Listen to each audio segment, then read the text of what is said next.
문이 신음하는 소리와 함께 지선이가 안으로 들어왔습니다. 저는 필사적으로 자는 척을 하였고 지선이는 저를 아무 말도 없이 가만히 내려다보았습니다. 숨이 막혔습니다. 며느리가 저에게 무슨 생각을 가지고 있는 것인지, 대체 어떤 마음으로 나를 보는 것인지 두려웠거든요. 그때였습니다. 아, 이 노인네.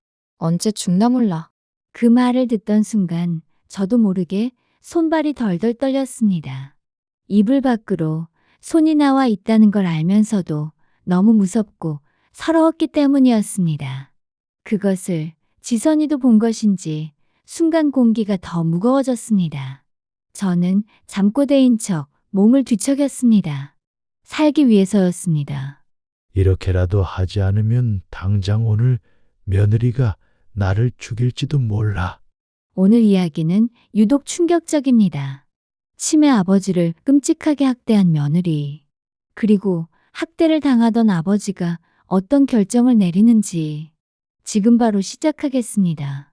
저는 여느 때처럼 평화롭게 아침에 눈을 떴습니다. 아버님, 안녕히 주무셨어요? 자상한 며느리 33세 한지선. 우리 며느리 지선이가 평소처럼 저의 아침상을 차려놓고 기다리고 있었습니다. 아버님, 시장하시죠? 얼른 식사하세요. 고맙다, 지선아. 역시 너밖에 없어.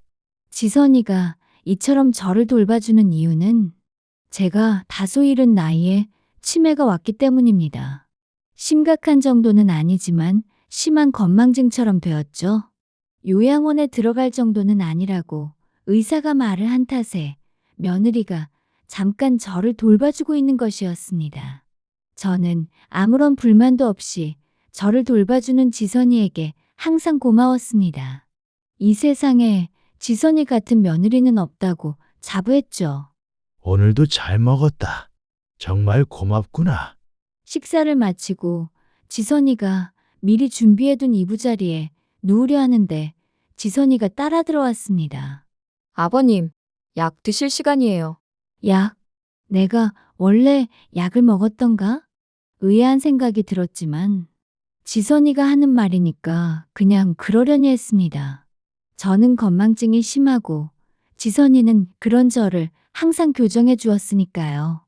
그렇게 지선이가 주는 약을 물과 함께 먹고 자리에 눕자 지선이가 불을 끄며 말했습니다. 그럼 푹 주무세요, 아버님. 그래, 고맙다 지선아. 원래라면 제가 해야 했던 말이었습니다. 그런데 그럴 수가 없었습니다. 왜냐하면 저게 뭐지? 천장. 제가 누운 자리에서 똑바로 보이는 천장에 붉은 펜으로 이렇게 적혀 있었거든요. 절대 며느리가 주는 약을 받아먹지 마. 글씨가 다소 삐뚤빼뚤하기는 했지만 그것은 분명 제 글씨였습니다. 하지만 어째서 내가 저런 글을 적은 거지? 이해할 수 없었습니다. 마음 같아서는 직접 일어나서 천장에 붙은 종이를 확인하고 싶었지만 왜인지 몸이 노곤노곤해졌습니다. 방금 먹은 약 기운 탓인가? 하지만 어째서 내가 먹은 게 수면제도 아니고 말이야. 의문과 함께 잠에 들었습니다. 다음 날 아침 눈이 뜨였습니다. 멍한 정신을 간수하기도 전에 지선이가 도마에 칼질하는 소리가 들렸습니다. 이윽고 방문이 열렸습니다. 식사하세요, 아버님. 그래, 그래야지. 지선이의 말에 홀린 듯 자리에서 일어났지만 무언가 중요한 걸 잊은 기분이었습니다. 뭐지? 내가 뭘 잊어버린 거지? 멍한 정신으로 발을 질질 끌며 식탁에 앉았습니다. 제가 숟갈도 들지 않고 우두커니 앉아있기만 하자 지선이가 제게 밥그릇을 들이밀며 말했습니다. 어서 식사하세요, 아버님. 얼른 약 드셔야죠. 그렇게 말하는 지선이는 자꾸만 휴대폰을 들어 시간을 확인했습니다. 약. 그래, 약. 내가 약을 먹었었지. 어제도 지선이가 주는 약을 먹었던 게 기억나는구만. 잠깐만, 그런데 그 순간 어제 잠들기 전 마지막 기억이 머리를 스쳤습니다. 천장에 붙은 흰 종이, 그리고 거기에 쓰여 있던 붉은 글씨. 절대 며느리가 주는 약을 받아먹지 마. 지선이는 이미 제가 밥 한 술을 뜨지도 않았는데 제 옆에 약을 준비해 놓은 상태였습니다. 등 뒤에서 식은땀이 흘렀습니다. 그런 저를 보며 지선이 말하더군요. 왜 그러세요, 아버님? 어디 불편하세요? 아니, 아니다. 불편하기는 나처럼 호강에 겨운 노인이 어디 있다고. 아버님도 참. 그런 말씀 그만하시고 얼른 식사하고 약 드세요. 자꾸만 약 먹기를 재촉하는 지선이의 모습에 저도 모르게 확인하고 싶어지더군요. 오늘은 속이 좀 불편한데 약은 그냥 다음에 먹으면 안 될까?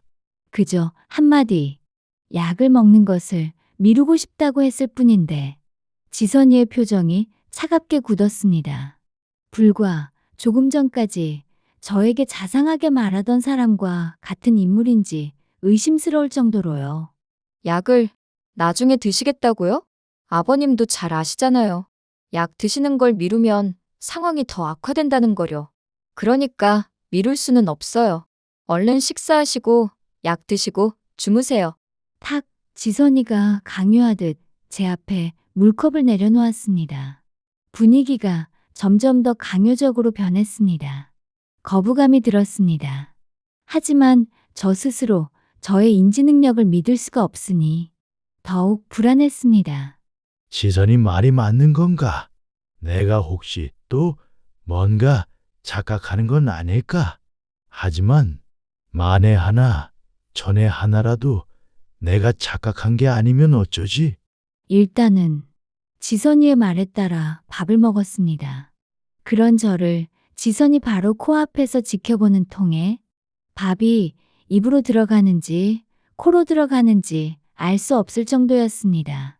제가 그런 지선이에게 멋쩍게 웃으며 말했습니다. 우리 예쁜 며느리가 그렇게 뚫어져라 쳐다보니까 밥을 어디로 먹을지 모르겠구나. 네?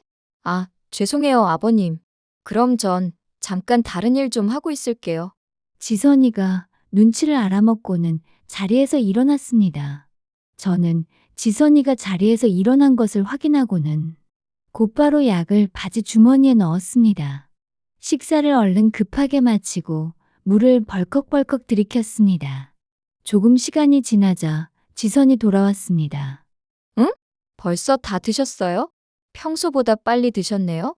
우리 며느리 손맛이 어지간히 좋아야지 말이야. 제가 너스레를 떨었지만 지선이는 그런 것은 상관없이 제가 위장용으로 올려놓은 빈 약봉지를 확인하더군요. 알맹이는 여전히 제 주머니에 있었지만 그걸 알지 못하는 지선이가 옅은 미소를 지었습니다. 약도 잘 드셨네요. 그럼 이제 슬슬 주무시러 가실까요? 벌써? 속이 더부룩해서 조금 있다가 자고 싶은데 동네라도 한 바퀴 돌아볼까 싶기도 하고. 안 돼요. 응? 안 된다고? 제가 소화를 위해 산책을 나가겠다는데 며느리가 안 된다고 할 권리까지는 없었습니다. 짧은 정적이 지나고 지선이는 이내 자기 실수를 인식했는지 어색한 미소를 지었습니다. 지금 드신 약은 드시고 곧바로 주무셔야 효과가 극대화된다고 그때 설명드렸잖아요. 그래? 하지만 나는 그런 설명을 들은 기억이 없는데. 아버님도 참, 기억은 이제 제가 훨씬 잘하는 거 모르세요? 노인의 약점을 지선이가 잘 파고들었습니다. 저의 기억을 의존할 수 없었기에 저는 입을 다물었습니다. 그렇게 떠밀리듯 방으로 들어가자 평소처럼 이부자리가 펴져 있었습니다. 그럼 주무세요, 아버님. 지선이의 말에 제가 고개를 끄덕이며 누웠습니다. 천장에는 어제 보았던 종이가 그대로 붙어 있었습니다. 지선이의 시선은 바닥에 있는 저에게만 고정되어 있었지 천장으로는 한 번도 향하지 않았습니다. 그럼 전 이만 거실에 있을게요. 지선이가 방문을 닫고 거실로 나갔습니다. 하지만 약도 먹지 않은 상태. 무엇보다 마음이 불안한 가운데 잠이 올 리 없었습니다. 속도 더부룩했죠. 그간 도대체 어떻게 밥과 약을 먹자마자 잤는지 의아할 정도였어요. 저는 방문이 닫힌 것을 이용해 가까이 있는 의자를 끌고 와 겨우 올라섰습니다. 천장이 높지 않아 붙은 종이를 어렵지 않게 뗄 수 있었습니다. 절대 며느리가 주는 약을 먹지 마. 분명히 제가 적은 글씨였습니다. 하지만 내가 왜 이런 글을 적은 거지? 물음표에 마침표가 찍어지기도 전에 무언가를 발견한 건 그때였습니다. 응? 뒤에도 뭔가 적혀 있는데. 의아한 마음에 종이 뒷면을 보았습니다. 지선이를 믿지 마라. 지선이는 너를 속이고 있다. 작은 방 서재 2번째 서랍을 열어봐라. 그리고 그곳에 있는 하얀 약을 먹어라. 충격적인 문구였습니다. 지선이를 믿지 말라고? 하지만 도대체 왜? 오늘은 유독 나에게 약을 강권하기는 했지만 평소에는 항상 친절하고 자상한 며느리인데 도대체 왜 이렇게 믿지 말라고 하는 거지? 심장이 쿵쾅대는 와중에 닫힌 문틈으로 소리가 들려왔습니다. 아버님, 잠이 안 오세요? 지선이의 목소리였습니다. 한 번도 이런 적이 없었는데 제가 자는지를 확인하다니요. 저는 황급히 의자를 원래대로 넣어놓고 종이를 이불 아래에 숨기고 저도 누웠습니다. 속이 좀 많이 더부룩하네. 제가 대답을 하자 지선이가 문을 열고 들어왔습니다. 지선이가 제가 이상하다는 듯 눈알을 도록 굴렸습니다. 이상하네. 평소에는 이러신 적이 없었는데. 공기가 답답해서 그럴 수도 있으니까 문을 좀 열어둘게요. 응? 꼭 그럴 필요는. 저의 말은 가뿐히 무시되었고 지선이가 문을 열어둔 채 거실로 다시 나갔습니다. 지선이가 왜 저러는 거지? 이제까지 한 번도 나에게 이런 적 없이 늘 자상하기만 했는데 이해할 수 없는 것 투성이었습니다. 천장에 붙은 종이, 그리고 저 자신이 적은 것 같은 글귀, 그리고 지선이를 믿지 말라는 무서운 말까지. 심장의 두근거림이 멈추지 않던 그때 뭐야 저거는? 지선이가 내가 잠들었는지 확인하는 건가? 열려진 문 너머로 지선이의 그림자가 보였습니다. 그런데 거실에 있는 게 아니라 제 방 쪽으로 숙여져 있었어요. 마치 제가 잠들었는지 귀를 기울이는 것처럼요. 그 오묘한 형태의 그림자가 제 가슴을 섬찟하게 만들더군요. 도대체 지선이가 왜 저러는 거지? 아니면 정말 어쩌면 지선이는 늘상 저랬었는데 그동안 내가 곧바로 잠들어서 알아채지 못했던 건가?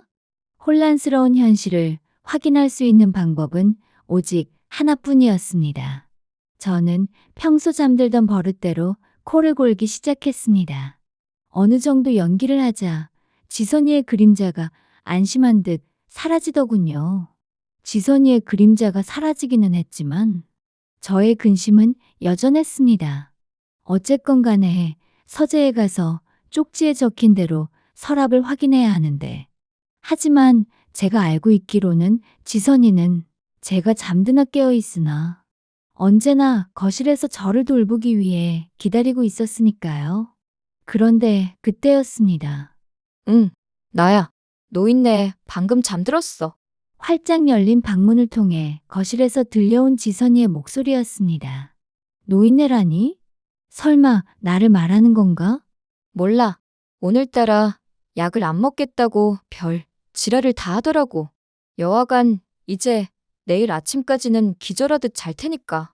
나도 준비하고 나갈게. 믿을 수 없는 욕설과 모욕이었습니다. 게다가 약을 먹으면 내일 아침까지 잘 거라니? 이상했습니다. 아침에 약을 먹고 자면 점심에는 깨야 했으니까요. 아니, 잠깐만. 그러고 보니 내가 낮에 뭘 했던 적이 있었나? 없다. 정말로 없었습니다. 항상 아침에 일어나 지선이가 주는 밥과 약을 먹으면 마치 기억이 삭제된 것처럼 다음날 아침에 다시 일어났으니까요. 그리고 그 다음에는 뭘 했냐고요? 다시 밥과 약을 먹고 잠에 들었습니다. 이상했습니다. 소름 끼쳤습니다. 무서웠습니다. 도대체 뭐가 어떻게 된 거지? 지선이를 믿지 마라. 지선이는 너를 속이고 있다. 천장 종이에 글귀가 머리를 강타했습니다. 정말로 무언가 내가 알지 못하는 진실이 있는 건가? 점점 커지는 의혹과 함께 다음 목표가 떠올랐습니다. 작은 방 소재 두 번째 서랍을 열어봐라. 그리고 그곳에 있는 하얀 약을 먹어라. 제가 무엇을 해야 할지 명확해졌습니다. 지선이는 그렇게 제가 잠든 줄로만 알고 한참 제욕을 하다가 옷을 갈아입고 나가더군요. 저도 잠시 망설이다가 바깥으로 나가보았습니다. 정말로 며느리가 없었습니다. 저로서는 배신감을 느낄 수밖에 없었어요. 그도 그럴 것이. 그동안 항상 내가 잠든 동안 집안일을 한다면서 내 연금이랑 용돈까지 모두 챙겨갔으면서 정작 이렇게 나가버린다고. 하지만 아직 속단하기에는 일렀습니다. 이대로 지선이에 대한 기대를 저버리고 싶지 않았어요. 제가 쓴 메모도 솔직히 말해서 치매 노인이 쓴 거지 않습니까? 저 스스로를 그렇게 말하는 게 슬펐지만 치매 노인의 망상일지도 몰랐으니까요. 그런데 그때였습니다. 현관 비밀번호가 빠르게 눌리더니 순식간에 누군가 들어오는 거예요. 제가 숨을 틈도 없이 말입니다. 그리고 들어온 것은 난생 처음 보는 중년 여성이었습니다. 어르신? 일어나 계셨네요? 더 이상한 것은 그 여성은 저를 알고 있었다는 거였습니다. 저는 당황해서 눈을 끔뻑거렸죠. 절 아십니까? 어리둥절한 저의 물음에 여성이 옅은 미소를 짓더군요. 알다마다요. 하지만 저를 모르시는 건 이해가 가요. 저는 항상 어르신이 주무시고 계실 때에만 왔으니까요. 제가 잘 때만요. 아니, 그럼 네. 저는 이곳에 청소하고 집 관리하러 온 사람이에요. 여성의 입에서 나온 말들은 정말이지 충격적이었습니다. 그녀는 저희 집에 일주일에 2번씩 와서 정기적으로 집안을 청소한다고 하더군요. 그건 저로서는 큰 배신이었죠. 며느리가 지금껏 저희 집을 잘 관리하는 줄로만 알았는데 알고 보니 모든 게 다 돈을 써서 하는 거였어요. 그럼 저희 며느리가 그쪽 분을 고용한 겁니까? 네. 뭐, 회사를 통해서 한 거긴 하지만, 그렇다고 봐야죠. 집안 청소랑 요리까지 다요. 간단한 반찬까지는 제가 만들어요. 제가 오면 어르신은 항상 주무시고 계셔서 인사가 늦었네요. 그런 말입니다. 실례지만 그 일을 하는 대가로 한 달에 얼마를 받으십니까? 네? 아, 뭐. 많게는 아니고요. 일주일에 2번 오는 거니까. 120만 원 정도 받아요. 그분의 말을 듣는데 저도 모르게 다리 힘이 풀릴 지경이었습니다. 120만 원? 나는 지선이에게 나를 돌봐줘서 고맙다고. 연금과 그동안 모든 재산을 나누어서 달달이 300만 원을 넘게 주고 있었는데 지선이 이것은 자기 일하기 귀찮다고 사람을 쓰고 있었구나. 그럼 내가 매일 아침 먹고 있는 음식들도 모두 그쪽 분이 하신 건가요? 네, 그럼요. 어떻게 입맛에는 맞으세요? 할 말이 없었습니다. 그동안 지선이의 손맛이 최고라며 제가 열심히 축해 올렸던 과거. 그리고 그런 저에게 보란 듯 도마를 두드리던 지선이. 그런데 이제 보니 지선이는 요리하는 신용만 하고 있었던 겁니다. 칼로 빈 도마를 두드리면서요. 저를 바보 취급하면서 가짜로 저를 돌보는 척하고 있었던 거죠. 그런 저의 속마음을 알 리가 없는 여성분이 걱정스러운 얼굴로 말하더군요. 왜 그러세요? 평소에 음식이 입에 안 맞으셨나요? 아니요, 그런 게 아니라. 아닙니다. 저는 힘겨운 걸음으로 서재를 향해 걸었습니다. 며느리가 오기 전에 얼른 서재를 보고 싶었어요. 저를 성심성의껏 돌보는 줄 알았던 며느리의 배신, 그리고 이제 또 어떤 반전이 숨어 있는 것인지. 저는 서재의 두 번째 서랍에 있다는 진실을 확인하고 싶었습니다. 그런데 웬걸, 응? 이거 뭐니? 왜 제 서재 문이 잠겨 있는 거죠? 서재에는 자물쇠 거리가 되어 있었습니다. 그걸 본 여성분이 말하더군요. 아, 그건 사모님이 어지간하면 출입금지라고 해서요. 저도 한 달에 한 번씩만 청소하러 들어가요. 어서 열어주세요. 네? 하지만 그건 사모님께 여쭤봐야.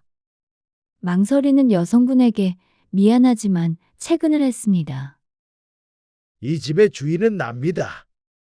그리고 지금 저는 며느리의 배신 행위들을 느끼고 있고요. 얼른 문을 열어주세요.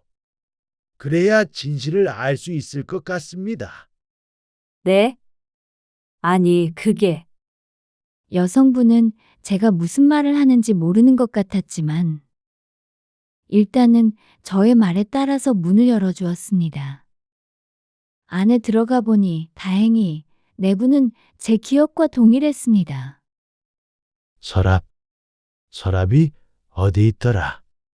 저는 황급히 다가가 서재 책상의 두 번째 서랍을 열었습니다. 그러자 보인 것은 작은 노트 하나와 쪽지에 언급되어 있던 하얀 약이었습니다. 무슨 약인지 조차 몰랐지만 일단은 황급히 입에 집어넣었습니다. 목이 메말랐지만 물을 챙길 틈도 없었어요.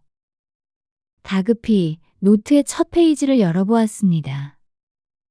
그러고 마침내 보인 첫 페이지에서 저는 헛숨을 들이킬 수밖에 없었습니다. 나의 며느리 지선이는 악마다. 첫 페이지부터 이렇게 적혀 있었습니다. 제 글씨로요. 손이 떨렸습니다. 저 스스로가 지선이를 악마라고 불렀다는 사실이 믿기지 않았어요. 그런데 그것은 시작에 불과했습니다. 다음 페이지를 넘기자 3월 15일. 오늘도 지선이가 이상한 약을 주었다. 의사가 처방해준 치매 억제제는 서재에 숨겨두었다.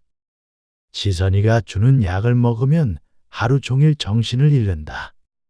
이건 수면제다. 확실하다. 3월 20일. 지선이가 내 통장에서 또 돈을 빼갔다. 이번에는 200만 원. 핑계는 생활비라고 했지만 청소 아주머니 말로는 집안 관리비가 한 달에 120만 원이면 충분하다고 했다. 나머지 돈은 어디로 간 거지? 3월 25일. 오늘 지선이 전화 통화를 들었다. 노인네 연금이 한 달에 얼마나 되는지 알아? 호구도 이런 호구가 없다니까? 이런 말을 하더라.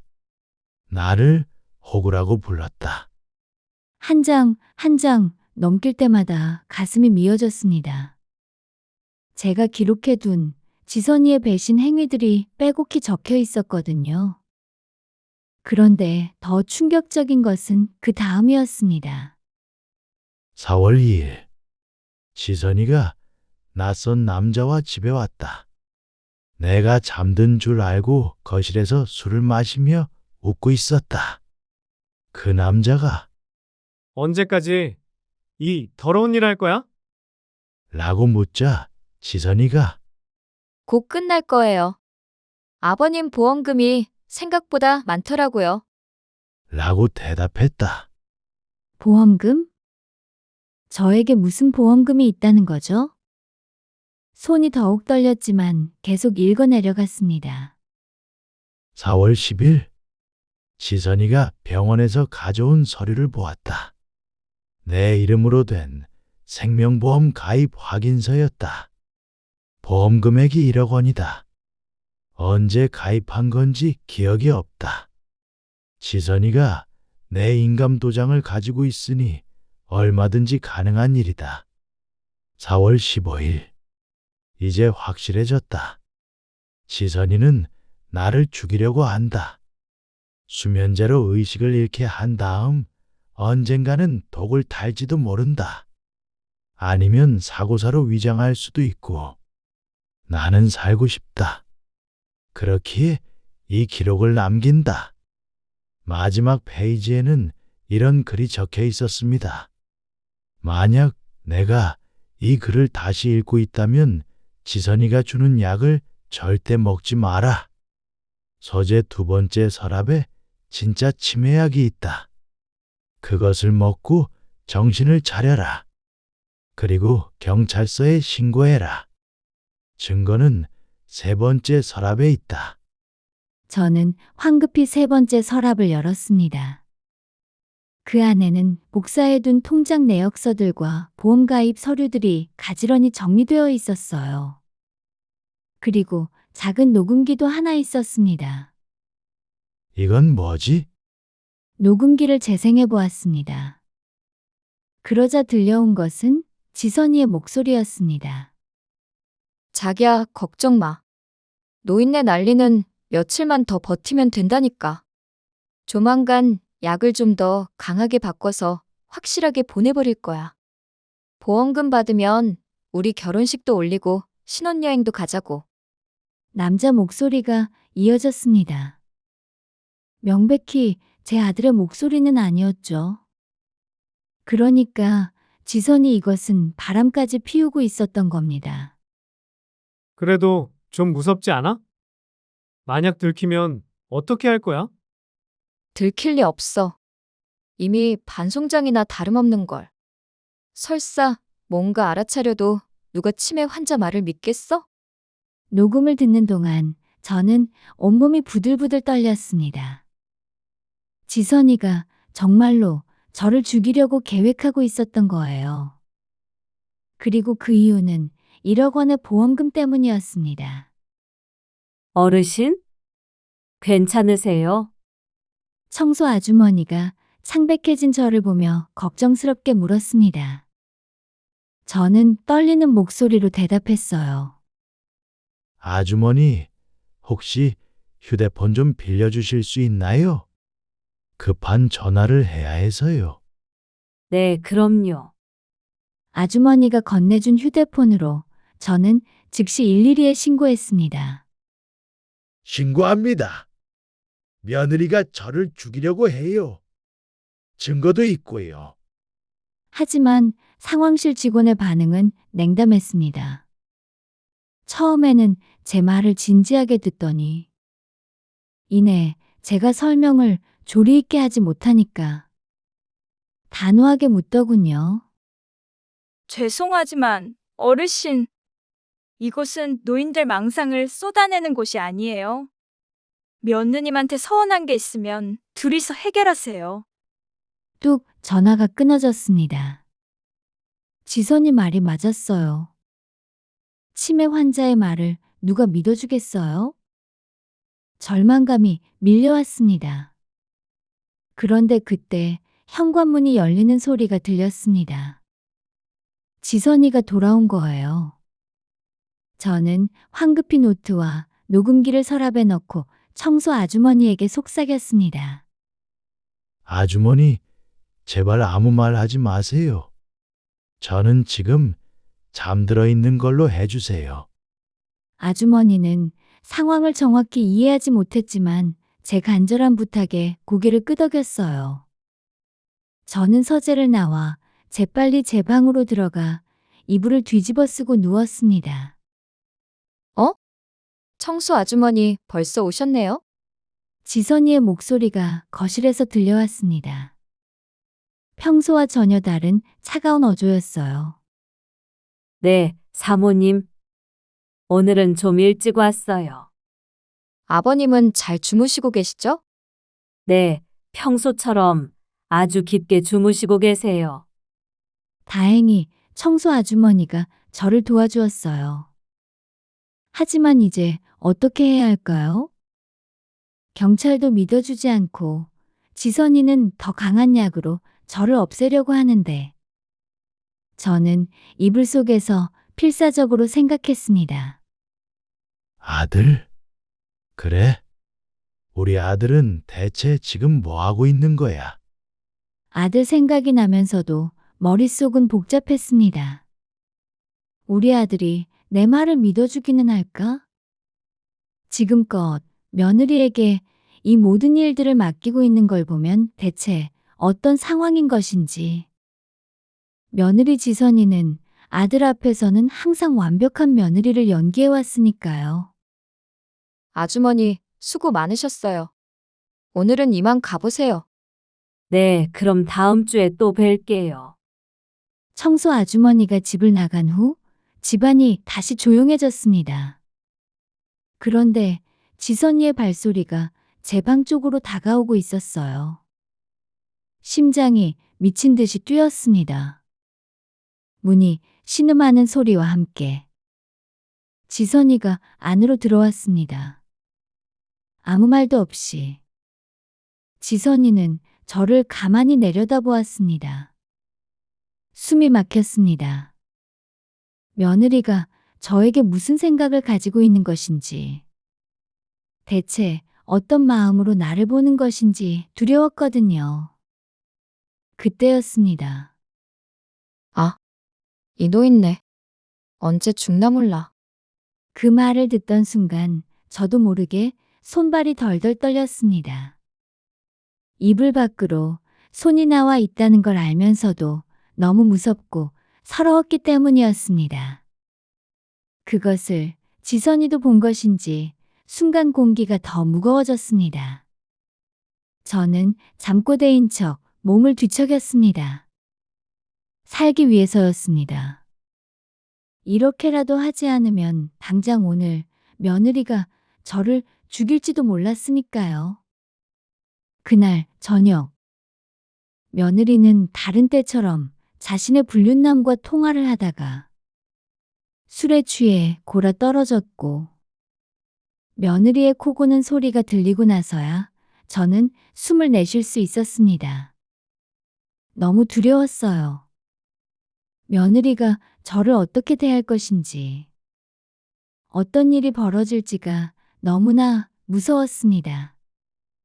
고민하던 저는 다시 서재로 가서 수첩을 확인했습니다. 경찰에 신고하라는 말 외에 분명 다른 것도 적어놨을 텐데. 아들의 전화번호. 아무리 생각해도 기억이 나지 않아서 이리저리 찾았습니다. 그리고 마침내 번호를 찾았죠. 다행히 수첩 말미에 적혀 있었거든요. 하지만 번호를 알아도 아들 녀석에게 전화를 걸 휴대폰이 없었습니다. 이대로면 나가린데.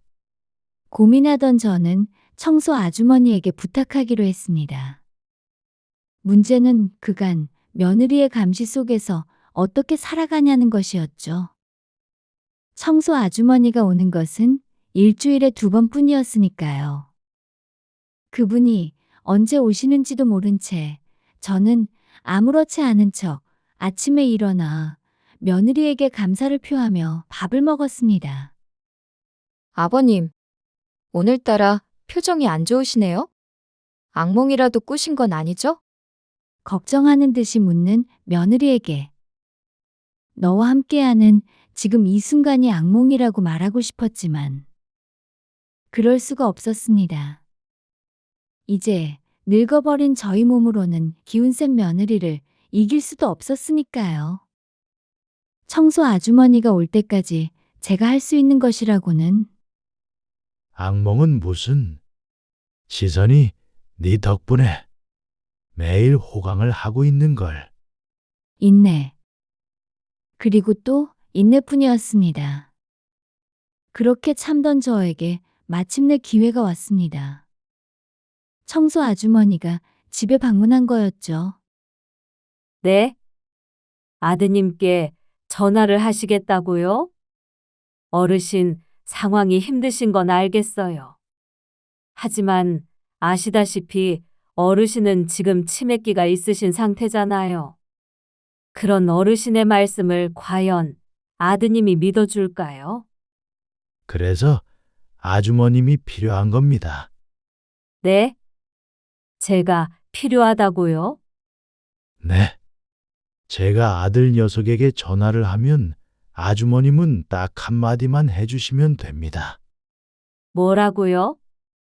자기가 필요하다는 말에 궁금하는 아주머니에게 저는 단호하게 말했습니다. 제가 올 때마다 죽은 듯이 자고 있었고, 제 며느리 지선이는 거의 집에 없었다고요. 거짓도 아니고 사실이니까 제발 부탁드립니다. 그렇게 아들 주혁이에게 전화를 걸었습니다. 제발 받아라. 며느리가 오기 전에 얼른 받아주렴. 간절한 마음을 담아 전화를 걸었고 마침내 주혁이가 전화를 받았습니다. 네, 서주혁 팀장입니다. 번호가 저장되어 있지 않은데 누구실까요? 마침내 들린 주혁이의 목소리에 저는 울음이 터질 것 같았습니다. 아주머니의 휴대폰으로 전화를 걸었으니 주혁이는 당연히 모르는 번호였죠. 저는 북받치는 감정을 억누르고 힘겹게 입을 열었습니다. 주여가 나다. 응? 아, 아버지? 아니, 아버지가 왜 모르는 휴대폰으로 전화를? 혹시 집에서 나오신 거예요? 안 되겠다. 지금 바로 지선이한테 전화를 해볼게요. 거기 가만 계세요. 아니다. 아니야, 주여가. 지선이에게 전화를 걸면 난 죽어. 죽는다니요? 그건 또 무슨 말씀이세요, 아버지? 말 그대로다. 지금부터 내가 하는 말을 제발 잘 들어다오. 저는 지금껏 있었던 일들을 차분하게 설명했습니다. 지선이의 거짓된 모습과 그 아이가 제게 먹였던 약들, 그리고 사망보험과 각종 증거까지. 하지만 아들의 반응은 예상대로였습니다. 아버지, 대체 왜 이러시는 거예요? 무슨 말씀을 하시는 거고요? 지선이가 지금껏 아버지를 얼마나 성심성의껏 돌봐드렸는데 갑자기 그런 말씀을. 아들은 제 말을 믿기 어려워했습니다. 그리고 그때 저는 준비한 카드를 내밀었습니다. 그래? 내가 치매기가 있으니 내 말은 믿기 어렵겠지. 하지만 여기 우리 집에서 일하는 청소 아주머니께서 증인으로 계신다. 네? 청소 아주머니라니요? 지선이가 청소부를 써요? 아, 안녕하세요. 저는 이 집에서 일하는 사람인데요. 청소 아주머니가 당황스러우셨을 텐데도 차분하게 말씀을 해주셨습니다. 제 말은 쉽게 믿지 못하던 주혁이 녀석은 점차 흔들리더군요. 아니, 이게 무슨... 그럼 정말로 지선이가? 아니, 그럴 리가 없잖아요. 분명 어제까지만 해도 저랑 같이 멀쩡하게 이야기했었는데 저랑 멀쩡하게 한 침대에서. 지선이는 말이다. 이미 다른 남자랑 침대에도 올라가고 있어. 네? 그건 또 무슨 말씀이세요? 길게 말할 것 없다. 지선이에게 말하지 말고 내 집으로 와라. 다른 남자랑 통화한 증거까지 모두 준비되어 있으니까. 바람 증거까지 있다는 말에 결국 아들 녀석은 곧바로 집에 오고 싶어 했지만 저는 청소 아주머니와 날짜를 맞춰서 오라고 했습니다. 그렇게 다음 주까지 또 기다려야 했고 저는 그동안 며느리 앞에서 바보 치매 노인 연기를 계속했습니다. 그리고 약을 먹지 않기 위해 최선을 다했습니다. 주는 약은 혀 아래에 숨기고는 물을 꿀꺽꿀꺽 마시는 신용을 했죠. 지선이는 저를 치매 노인으로 얕잡아 보고 있었으니 신용만 해도 안심을 했습니다. 그리고 그러는 와중에도 계속 기억이 혼동되어서 헷갈릴 때마다 서재에 가서 메모를 했습니다. 까먹지 않도록 천장에도 계속해서 글을 남겼죠.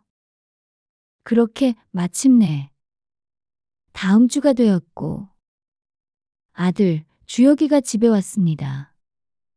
아, 아버지. 주혁아, 저는 아무런 말 없이 아들을 품에 안았습니다. 아들은 일 때문에 바빴다고, 자주 오지 못해서 죄송하다고 했지만 상관없었습니다.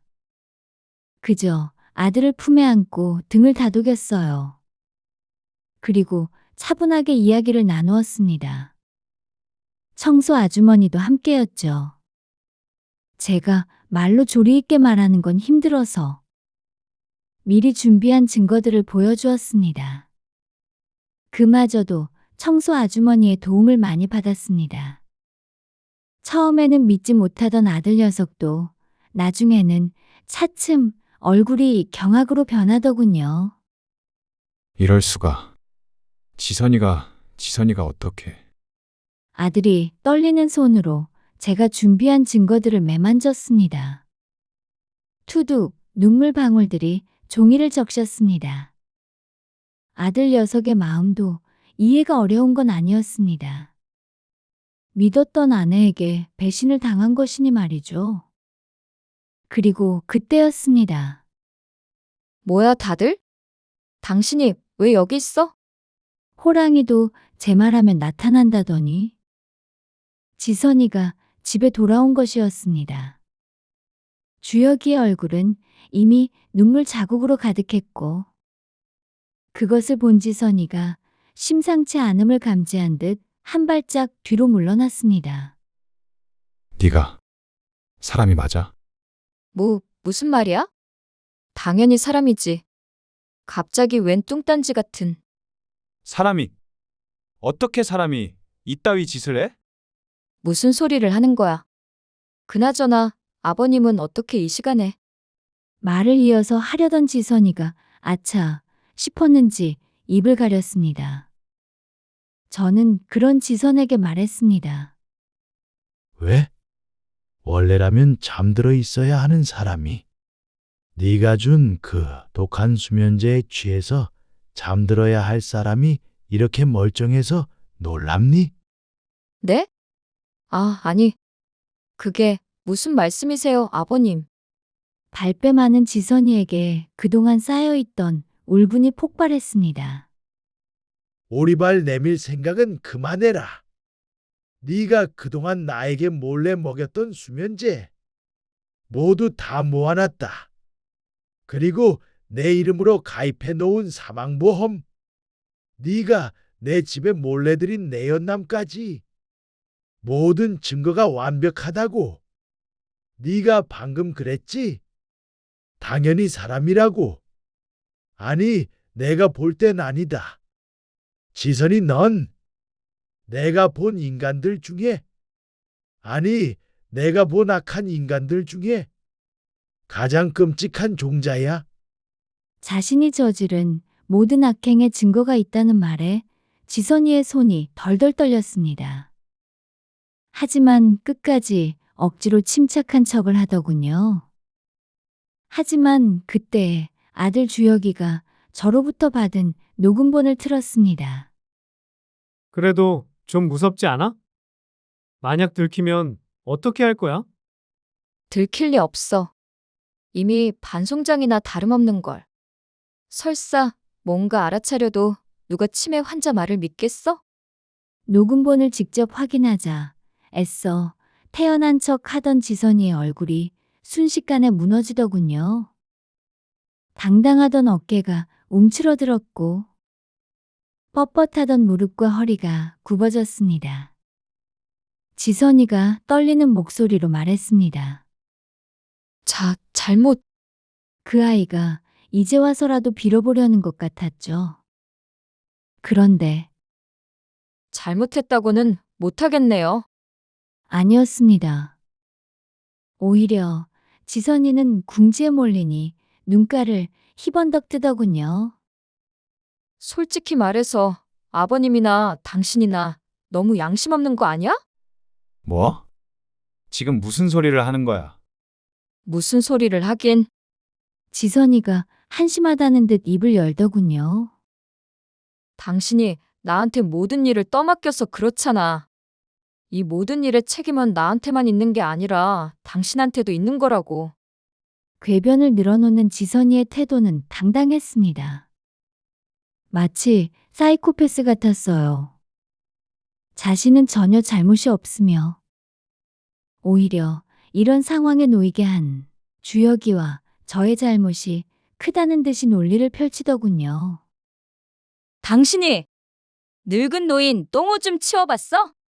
기저귀 갈아봤냐고. 당신이 매번 갈았어? 여기 계신 청소부 아주머니한테 떠넘겼잖아. 그래도 어쩔 수 없이 내가 갈아야 할 때가 있었을 거 아니야. 하지만 그건 거짓이었습니다. 전 아직 대소변을 가렸거든요. 난 아직 기저귀를 차지도 않았는데 대체 무슨 소리를 하는 거냐? 그래도요. 이대로 가면 언젠가는 기저귀를 차실 거 아니에요. 그런 아버님이랑 따분하게 시간을 보내야 하는 제 마음을 아버님이랑 당신이 알기나 해? 내가 바람을 피운 건 당신이 나를 외롭게 만들어서야. 내 잘못이 아니라고. 어이가 없었습니다.